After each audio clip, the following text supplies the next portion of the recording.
Mandvi chamber of commerce દ્વારા સતત 14મા વર્ષે ₹60 લાખના માતબર ખર્ચે 360 ગાડી 3 માસ સુધી લીલાચારાનું નિરણ કરાશે। દાતા શ્રીમતી હાર્દિકાબેન પ્રદીપભાઈ શાહના જન્મદિને માંડવી ચેમ્બર ઓફ કોમર્સના હોલમાં માંડવીના મામલતદાર જેઠવા સાહેબે ઉદ્ઘાટન કર્યું। કાર્યક્રમમાં ₹6,35,000 બરાબરનું દાન જાહેર થયું। માંડવી તારીખ 10/2005 Mandvi chamber of commerce industries દ્વારા સતત 14મા વર્ષે દાતાશ્રીઓના સહકારથી ₹60 લાખના ખર્ચે ગાયમાતા તેમજ ભટકતા આખલાઓ માટે 360 ગાડી લીલાચારાનું 3 માસ સુધી નિરણ કરીને જીવદયાનું ઉત્તમ દ્રષ્ટાંત પૂરું પાડશે। માંડવી ચેમ્બર ઓફ કોમર્સના પ્રમુખ વાડીલાલભાઈ દોશીના પ્રમુખપદે અને માંડવીના પૂર્વ નગરપતિ શ્રી રસિકભાઈ દોશીના અતિથિ વિશેષ પદે દાતા શ્રીમતી હાર્દિકાબેન પ્રદીપભાઈ શાહની જન્મદિવસે માંડવીના મામલતદાર સાહેબ અને એક્ઝિક્યુટિવ મેજિસ્ટ્રેટ શ્રી પ્રદ્યુમનસિંહ જેઠવા સાહેબે દીપ પ્રગટાવીને ઉદ્ઘાટન કર્યું હતું।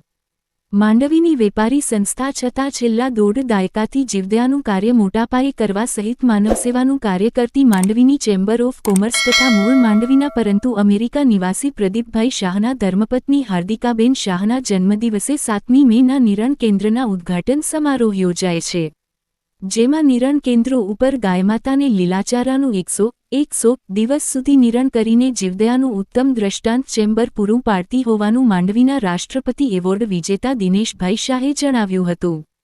નિરણ કેન્દ્રના ઉદ્ઘાટન કરતા માંડવીના મામલતદાર જેઠવા સાહેબે જણાવ્યું હતું કે માંડવીની સેવાકીય સંસ્થાઓ જીવદયા તથા માનવસેવાના કાર્યો દિલ લગાવીને કરે છે। માંડવી જેવું કાર્ય અન્ય તાલુકા તથા જિલ્લાઓમાં જોવા મળ્યું નથી। અત્રેની માંડવી ચેમ્બર ઓફ કોમર્સ 1.5 દાયકાથી આટલું મોટું કાર્ય કરીને સરકારશ્રીને કાર્યમાં મદદરૂપ થાય છે, જે ધન્યવાદને પાત્ર છે। હજી પણ માંડવીની આ સંસ્થા વર્ષો સુધી આવું કાર્ય કરતી રહે તે માટે મામલતદાર જેઠવા સાહેબે શુભેચ્છા પાઠવી હતી। આ પ્રસંગે મામલતદાર જેઠવા સાહેબનું કચ્છી પાઘડી પહેરાવી સાલ ઓઢાડીને વાડીલાલભાઈ દોશી તથા મંચસ્થ મહેમાનોના હસ્તે અભિવાદન કરાયું હતું। પ્રારંભમાં સ્વાગત પ્રવચન કરતા માંડવી ચેમ્બર ઓફ કોમર્સના પ્રમુખ વાડીલાલભાઈ દોશીએ સૌને આવકારી જણાવ્યું હતું કે છેલ્લા 14 વર્ષમાં ₹6.5 કરોડ જેટલી માતબર રકમનો સદુપયોગ પાંજરાપોળો તથા રખડતી ભટકતી ગાયો તથા વંશજોને તેમજ મહાજનની વસ્તી વગરના ગામો નારાયણ સરોવરથી રાપરના આડેસર સુધીની નક્કી કરેલી પાંજરાપોળની 25,000થી અધિક ગાયમાતાને દર વર્ષે ઉનાળામાં 100 દિવસ સુધી નિરણ દાતાશ્રીઓના દાનથી કરી શકાય છે। તેમણે જીવદયાને જૈનોની કુળદેવી ગણાવી હતી। સમારોહના અતિથિ વિશેષ પદેથી માંડવીના પૂર્વ નગરપતિ રસિકભાઈ દોશીએ જણાવ્યું હતું કે 14 વર્ષથી પોતાના દેશ વિદેશના મિત્રવર્તુળ પાસેથી કુલ ખર્ચના 50% ડોનેશન માંડવી ચેમ્બરને હું અપાવું છું અને માંડવી ચેમ્બરને ક્યારેય પણ દાનની અછત નહીં પડે। તેમણે વધુમાં જણાવ્યું હતું કે ચેમ્બરનું કાર્ય સંપૂર્ણ પારદર્શક રહ્યું છે। જરૂર પડે વધારે દાન અપાવવાની તેમણે ખાતરી ઉચ્ચારી હતી। ચેમ્બર ઓફ કોમર્સના પ્રમુખ વાડીલાલભાઈ દોશી તથા લીલાચારાના પ્રોજેક્ટ ચેરમેન નવીનભાઈ બોરીચાને પહેલા એવું લાગતું હતું કે આ વર્ષે ઈરાન, ઇઝરાયલ, અમેરિકામાં ચાલી રહેલા યુદ્ધના કારણે પૂરતું ડોનેશન નહીં મળે, પણ હવે ડોનેશન આવતા વાંધો આવશે નહીં।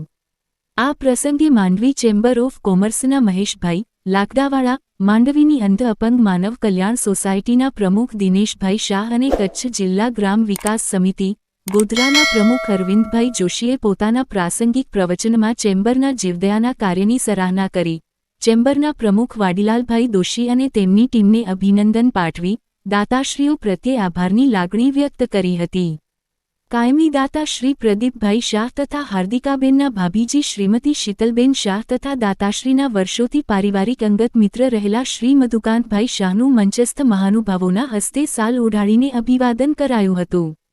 આ કાર્યક્રમ દરમિયાન નવીનચંદ્ર હેમચંદ બોરીચા 5 ગાડીના 75,000 બરાબર રૂપિયા, ચંદ્રકાંતભાઈ કેશવજી સુરુ મસ્કત હસ્તે, નરેન્દ્રભાઈ સુરુ તરફથી 3 ગાડીના 30,000 બરાબર રૂપિયા, જયેશ ચંદુલાલ ભાનુશાલી તરફથી 1 ગાડીના 15,000 બરાબર રૂપિયા અને ડો.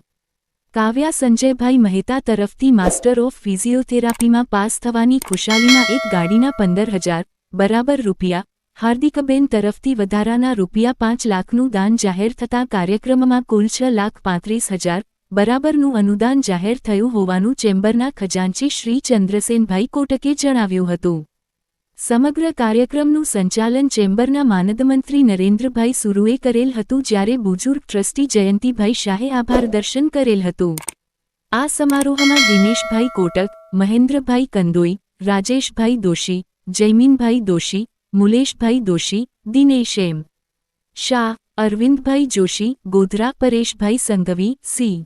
પી. મહેતા, વસંતભાઈ સંઘવી, ચંદ્રકાંતભાઈ મહેતા તથા ગ્રામ્ય વિસ્તારના ખેડૂતો ધનરાજભાઈ ગઢવી તથા પબુભાઈ ગઢવીની આગેવાની હેઠળ 25 જેટલા અગ્રણીઓ ઉપસ્થિત રહ્યા હતા.